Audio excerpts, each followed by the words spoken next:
Basically, not a single person that I spoke to brought up these negotiations spontaneously. People are much more concerned to talk about what's going on in Mariupol, the attacks on civilians elsewhere, and also, because I visited a nuclear power plant in the north of Ukraine, what the Russians seem to be doing with the two nuclear power plants that they have occupied, the defunct Chernobyl one and the one at Zaporizhia, where Russian forces have been exploding unexploded ordnance,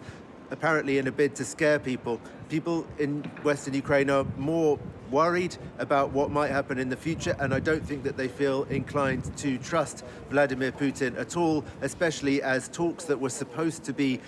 aimed at least installing a temporary ceasefire for there to be humanitarian corridors to get out of places like Mariupol have on so many occasions now ended with either people not being able to get out, or worse, yesterday a column of cars driving between Mariupol and Zaporizhia was hit by shelling.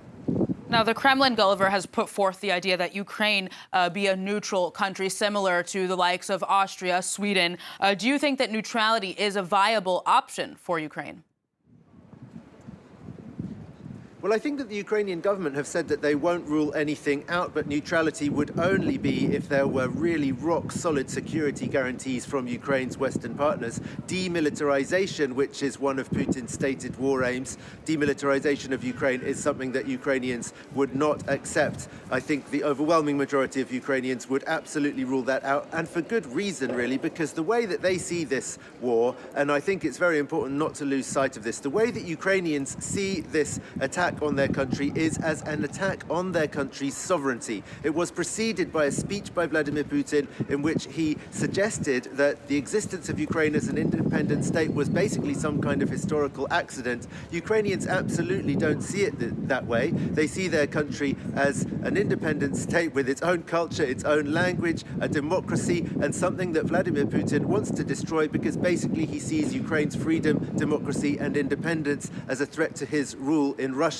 And so Ukrainians are very skeptical about any potential solutions that fall short of what they see Vladimir Putin's war aims are. They think that he is all out to achieve domination of Ukraine and basically destroy Ukraine's independence, to reduce it to a sort of de jure independence, whilst de facto it would be ruled by Russia from Moscow. Ukrainians aren't prepared to accept that, and they're going to be very skeptical of any so-called compromise solutions that may emerge from talks, neutrality, I think, being one of them.